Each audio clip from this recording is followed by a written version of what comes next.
తెలుగు రాష్ట్రాల్లో కాటమరాయుడు జోష్, థియేటర్ల దగ్గర ఫ్యాన్స్ హంగామా. అగ్రిగోల్డ్ స్పీకర్ ఇష్యూపై ఇవాళ హీటెక్కనున్న ఏపీ అసెంబ్లీ, ప్రతిపక్షాన్ని ఇరుకున పెట్టేందుకు టీడీపీ వ్యూహం. ముస్లిం రిజర్వేషన్లకు వ్యతిరేకంగా టీబీజేపీ పోరుబాట, నేడు అసెంబ్లీ ముట్టడికి పిలుపు, భారీ బందోబస్తు. నిజామాబాద్లో పసుపు బోర్డు ఏర్పాటుకు కవిత డిమాండ్, ఇవాళ లోక్సభలో ప్రైవేటు బిల్లు పెట్టనున్న ఎంపీ. వివాదాస్పద నిర్ణయాలతో ట్రంప్కు పెరిగిన ముప్పు, అధ్యక్షుడు కుటుంబ భద్రత కోసం 400 కోట్ల ఖర్చు.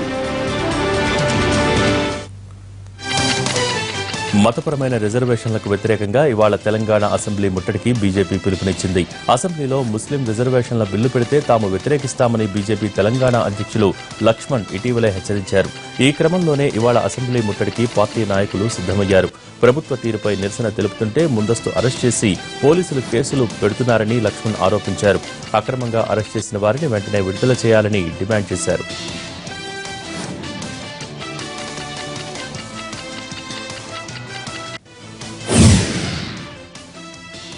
తెలంగాణ అసెంబ్లీ నిన్న రాత్రి 11 గంటల వరకు జరిగింది. బడ్జెట్ పద్దులపై చర్చించిన సభ్యులు సభలో పలు బిల్లులకు ఆమోదం తెలిపారు.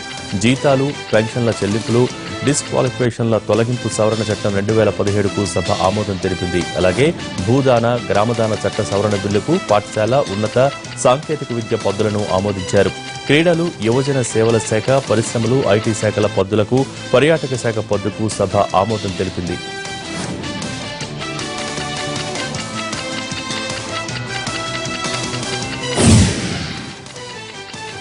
ప్రభుత్వ ఆసుపత్రుల్లో అవినీతిపై తెలంగాణ అసెంబ్లీలో చర్చ జరిగింది.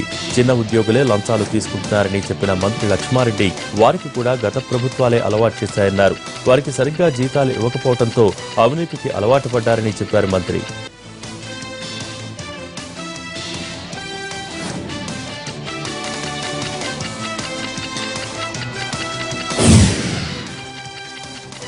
కబ్జాకు గురైన భూదాన్ భూములను తిరిగి స్వాధీనం చేసుకుంటామని తెలంగాణ ప్రభుత్వం ప్రకటించింది. అసెంబ్లీలో భూదాన్ బోర్డు బిల్లుపై చర్చ జరిగింది. ఈ సందర్భంగా కబ్జాకు గురైన భూదాన్ భూములను తిరిగి స్వాధీనం చేసుకుంటామని ఉప ముఖ్యమంత్రి మహమూద్ అలీ చెప్పారు. సేకరించిన భూములను భూదాన్ బోర్డు ద్వారా పేదలకు ఇస్తామన్నారు.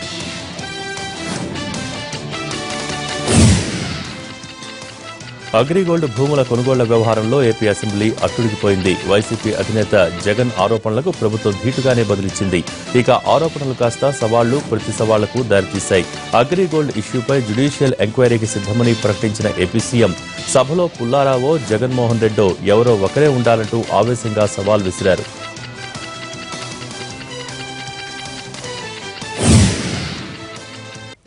నిజామాబాద్లో పసుపు బోర్డు ఏర్పాటు చేయాలని కోరుతూ ఇవాళ లోక్సభలో టర్మరిక్ బోర్డు 2017 ప్రైవేట్ బిల్లును ప్రవేశపెడతామని అన్నారు ఎంపీ కవిత.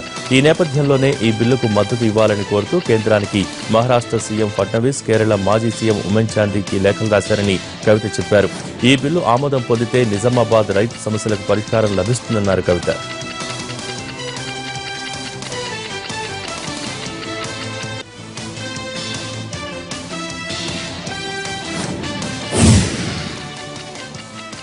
ఏపీ, తెలంగాణ రాష్ట్రాలకు కేంద్రం తీపి కబురు అందించింది. 2 రాష్ట్రాలకు కరువు, వరద సాయాన్ని ప్రకటించింది కేంద్రం.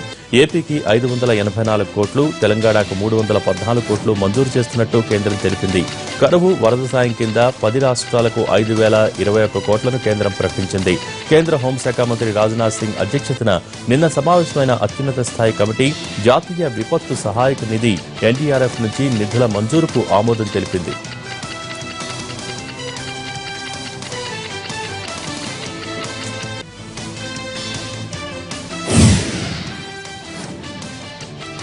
ఏపీకి state of the year award వరించింది. ఢిల్లీలో సిఎన్బిసి టీవీ 18 ఆధ్వర్యంలో నిర్వహించిన ఇండియా బిజినెస్ లీడర్ అవార్డుల ప్రధానోత్సవ కార్యక్రమంలో ఈ అవార్డును ప్రకటించారు. ఈ కార్యక్రమానికి రాష్ట్రం తరఫున సీఎం చంద్రబాబు నాయుడు, మంత్రి అయ్యన్న పాత్రుడు హాజరయ్యారు. స్టేట్ ఆఫ్ ద ఇయర్ అవార్డును అయ్యన్న పాత్రుడు అందుకున్నారు.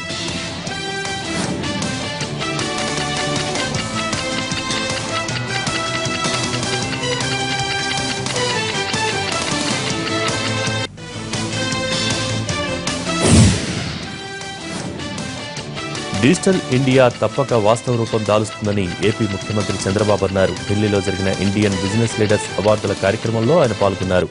డిజిటల్ ఇండియా విజయవంతానికి మొబైల్ కరెన్సీని ప్రోత్సహించాలని అన్నారు. మొబైల్ కరెన్సీతో చాలా లాభాలున్నాయని, ప్రభుత్వానికి రెవెన్యూ పెరుగుతుందని చెప్పారు చంద్రబాబు.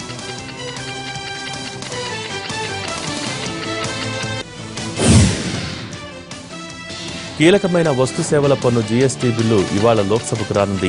కేంద్ర ప్రభుత్వం ప్రతిష్టాత్మకంగా భావిస్తున్న జీఎస్టీ బిల్లును ఇవాళ లోక్సభలో ప్రవేశపెట్టనుంది. ప్రధానమంత్రి నరేంద్ర మోడీ అధ్యక్షతన కేంద్ర కేబినెట్ గత సోమవారం ఈ బిల్లుకు ఆమోదం తెలిపింది. అంతకుముందు ఈ బిల్లులో కీలకమైన 5 ముసాయిదా చట్టాలకు జీఎస్టీ కౌన్సిల్ ఆమోదం తెలిపింది. దీన్ని పార్లమెంట్ ఆమోదించాల్సి ఉన్న నేపథ్యంలో ఇవాళ బిల్లు సభ ముందుకు రానుంది. బిల్లుపై హాట్ చర్చ జరిగే అవకాశం కనిపిస్తోంది. జీఎస్టీ బిల్లును ఈ ఏడాది జూలై 1 నుంచి అమలు చేయాలని కేంద్రం భావిస్తోంది.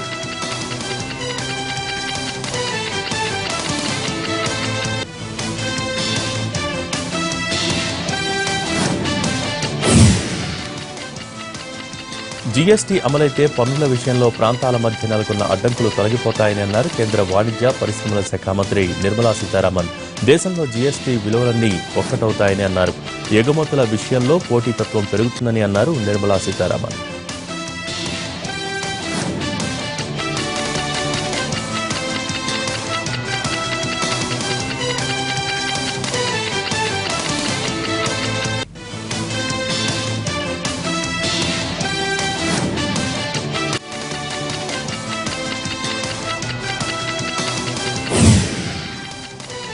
వీటిలో షార్ట్ బ్రేక్ తీసుకుందాం.